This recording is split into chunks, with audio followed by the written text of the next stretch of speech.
بے وقار آزادی ہم غریب ملکوں کی، سر پہ تاج رکھتے ہیں بیڑی ہیں پاؤں۔ کچھ خواتین ایسی بھی ہیں کہ جو بجلی کا بل جمع کروانے کے لیے اپنے کانوں سے بالیاں اتار کے بھی بیچتی ہیں۔ بدقسمتی یہ ہے کہ عرصہ دراز سے جب بھی بجٹ آتا ہے لوگوں کا خون خشک ہو جاتا ہے۔ آپ اسٹیشنری میں بھی ٹیکس لگا دیں گے، آپ پیٹرول بھی بڑھا دیں گے، بچوں کے جو رکشہ یا گاڑی یا جو بھی کنوینس ہے ان کی، اس کا پیٹرول بڑھ جائے گا، اس کا کرایہ بڑھ جائے گا۔ وہ عوام کی فلاح چاہتی ہے تو تعلیم اور صحت پہ کام کرنا ہوگا۔ مطلب آپ کو لگتا ہے کہ گورنمنٹ آنے والے بجٹ میں عام آدمی کو کوئی ریلیف دے گی؟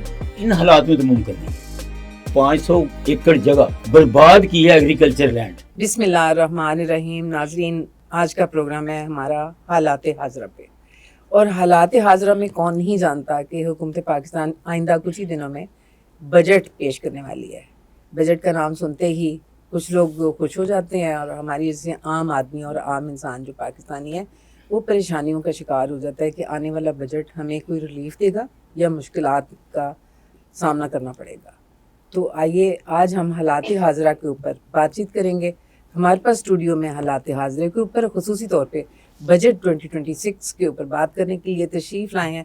میں تعارف کراتی چلوں، ہمارے پہلے مہمان ہیں میڈم سائرہ بٹ صاحبہ، اور ان کے ساتھ تشریف رکھتے ہیں ایوب خان صاحب۔ ایوب خان صاحب جو ہیں سابق صدر چیمبر آف کامرس سیالکوٹ بھی ہیں۔ میڈم عذرا سبطین صاحبہ ہمارے پاس تشریف رکھتی ہیں، ایجوکیشنسٹ ہیں، پرنسپل ریٹائر ہوئی ہیں government college for women Sialkot سے۔ تو ان مہمانوں سے ہم گفتگو کرتے ہیں اور سلسلہ آگے بڑھاتے ہیں۔ خواتین ہی بجٹ کے اوپر زیادہ بات کر سکتی ہیں، اور ہمارا موضوع چونکہ حالات حاضرہ اور آج کی دنیا، آج کا عام انسان، آج کا بجٹ، آج کی مہنگائی، آج کے حالات کے اوپر بات کرنے کے لیے ہم نے دعوت دی ہے، اور سائرہ سے پوچھیں گے کہ بتائیے آئندہ آنے والے بجٹ میں آپ کیا خوش آئند چیزیں سمجھ رہی ہیں، کیا خوشخبری آ رہی ہے، مشکلات آ رہی ہیں، کیسے ہوگا؟ جی شکریہ شائستہ انوائٹ کرنے کا۔ جی جہاں تک مہنگائی کی بات ہے تو آپ دیکھیں کہ جو چیز 100 روپے میں مل رہی تھی اب وہ 300 یا 400 میں مل رہی ہے۔ جی، تو یہ سب سے زیادہ میرا خیال ہے کہ غریب طبقہ جو ہے وہ زیادہ پستا ہے۔ دیکھیں جو پارلیمنٹ میں بیٹھے ہوئے ہیں ان لوگوں کو تو میرا خیال ہے کہ اصل قیمتوں کا اندازہ بھی نہیں ہوگا، لیکن اب دیکھیں کہ جو غریب ہیں وہ ان کا کبھی کسی نے سوچا ہے کہ وہ کس طرح سروائیو کرتے ہوں گے۔ کچھ خواتین ایسی بھی ہیں کہ جو بجلی کا بل جمع کروانے کے لیے اپنے کانوں سے بالیاں اتار کے بھی بیچتی ہیں، اور اس کے علاوہ بالیاں بیچنے کے ساتھ ساتھ کچھ عورتیں برائی کی طرف بھی جاتی ہیں کہ کوئی ہم سے برائی کر لے اور ہمارا یہ بجلی کے بل پے کر دے۔ دیکھیں ایک عام طبقہ جو ہے 98% لوگ تو غریب ہیں، جو امیر ہیں انہیں تو اس چیز کا احساس بالکل بھی نہیں ہے کہ غریب کیسے سروائیو کر رہے ہیں، کیسے کھا رہے ہیں۔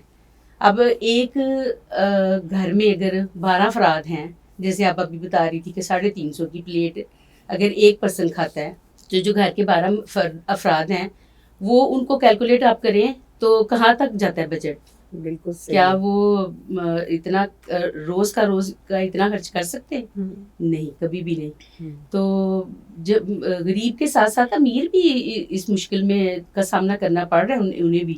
جیسے مہنگائی ہے تو اب عورتیں اوائڈ کرتی ہیں کہ بھیجا باہر نہ نکلا جائے، پیٹرول بہت مہنگا ہو گیا ہے، اس پہ بھی سوچنا ہے کہ پیٹرول نہ خرچو۔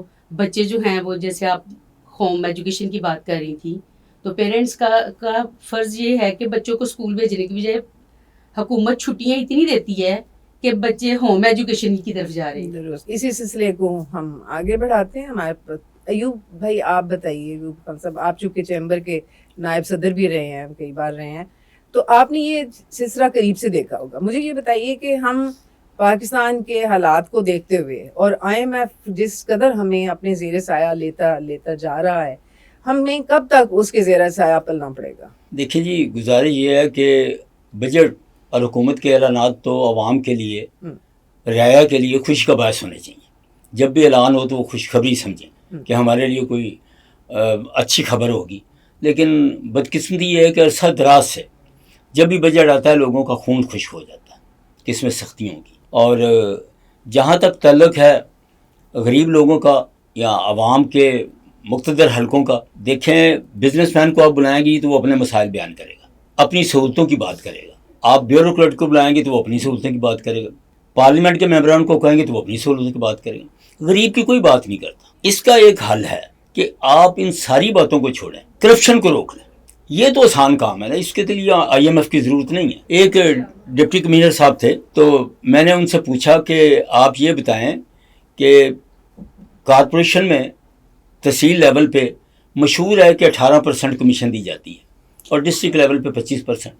تو وہاں صافی اور سارے لوگ بیٹھے تھے, تو میرا خیال تھا کہ وہ اگر نہ کرے گا تو تب بھی پھنس جائے گا, اگر ہاں کرے گا تب بھی پھنس جائے گا. تو انہوں نے فرمایا کہ CM صاحب نے کہا ہے کہ اگر 40% ڈیولپمنٹ کا بجٹ لگ جائے تو ہم سمجھیں کہ ہماری بہت بڑی اچیومنٹ ہے.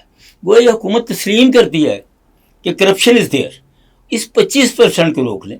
1 ارب پہ 25 کروڑ روپے اگر کرپشن نکل جاتی ہے اور اس میں 15 کروڑ روپے ٹھیکیدار کا بینک کا لون, بینک کا انٹرسٹ, 10% اس کا منافع لگا لیں, تو ڈیولپمنٹ تو کچھ نہیں لگتا. روز سڑکیں ٹوٹتی ہیں. کیا حکومت اتنا بھی نہیں کر سکتی کہ جو ڈیولپمنٹ کے کام ہے اس کا جو ٹینڈر ہے, اس کی اسپیسیفکیشن ہے, وہ چوک چوراہوں میں ڈسپلے کر دی ہے کہ یہ سڑک اتنی تھکنیس ہوگی, اتنی اس میں تارکول ہوگی, اتنا اس میں سیمنٹ ہوگا. آپ کے کہنے کا مطلب ہے کہ اگر مینجمنٹ مناسب طریقے سے کام کرنا شروع کر دے تو مہنگائی پہ کسی حد تک قابو پایا جا سکتا ہے.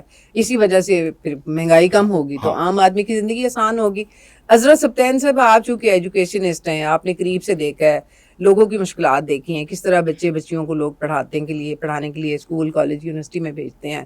آج ہی میں صبح ٹی وی پہ دیکھ رہی تھی کہ حکومت جو ہے اسٹیشنری آئٹمس کے اوپر ٹیکس بڑھا رہی ہے. یہ ٹیکس بڑھا کے خاص طور پہ اسٹیشنری آئٹمس کو تو میرا خیال ہے چھوڑ دینا چاہیے تھا. پہلے ہی تعلیم ہمارے سے دور ہوتی جا رہی ہے, تو آپ کیا سمجھتی ہیں کہ اس سے تعلیم اور دور ہو جائے گی, طالب علم کو بھیجنا تعلیم حاصل کرنے کے لیے اور مشکل ہو جائے گا؟ جی یقیناً. شائستہ صاحب, سب سے پہلے تو بہت شکریہ, آپ نے مجھے انوائٹ کیا, موقع دیا بولنے کا. تو اصل میں تو یہ ہے کہ اگر آپ ڈیولپ کنٹریز کی طرف دیکھیں تو وہاں پہ تعلیم فری ہے. جتنی بھی ڈیولپ کنٹریز ہیں وہاں پہ تعلیم فری ہے. ہمارے ہاں ایک تو تعلیم فری نہیں ہے, اوپر سے اس پہ ٹیکس لگائے جاتے ہیں. اگر یہی جیسے آپ نے بھی یہ سنا ہے, میں نے بھی یہ خبر سنی کہ اسٹیشنری پہ ٹیکس لگ رہا ہے, یہ ایک نئی بات ہے کہ آپ اسٹیشنری پہ بھی ٹیکس لگا دیں گے, آپ پیٹرول بھی بڑھا دیں گے, بچوں کے جو رکشہ یا گاڑی یا جو بھی کنوینس ہے ان کی, اس کا پیٹرول بڑھ جائے گا, اس کا کرایہ بڑھ جائے گا, اور کتابیں بھی مہنگی ہو جائیں گی. بجائے یہ کہ گورنمنٹ فری بکس اپنے پاس سے دے, ہمیں فری لیپ ٹاپ کی بجائے پہلے فری بکس دینی چاہیے. تعلیم کو فری کرنا چاہیے تاکہ فیسوں کے وبال سے جو ہے اسے جان چھوٹے. عورت جو ہے سب سے پہلے, جیسے سائرہ صاحبہ بات کر رہی تھی, عورت جو ہے ایک گھر کی ایک معاشی منتظم ہوتی ہے, اور سب سے پہلے اثر عورت پہ پڑتا ہے. بچے وہ پال رہی ہے, تعلیم وہ دے رہی ہے, پڑھا وہ رہی ہے. جب یہ ورک فرام ہوم کا بھی آ جاتا ہے تو اس میں بھی عورت ہی کام کرتی ہے. بچے خود سے نہیں پڑھ سکتے, عورت کو ہی پڑھانا ہے. تو جب آپ کنوینس بھی مہنگی کر دیں گے, آپ بکس بھی مہنگی کر دیں گے, فیسیں بھی زیادہ ہو جائیں گی. جن اسکولوں میں کوالٹی ایجوکیشن ہے وہاں تو عام آدمی پڑھا ہی نہیں سکتا.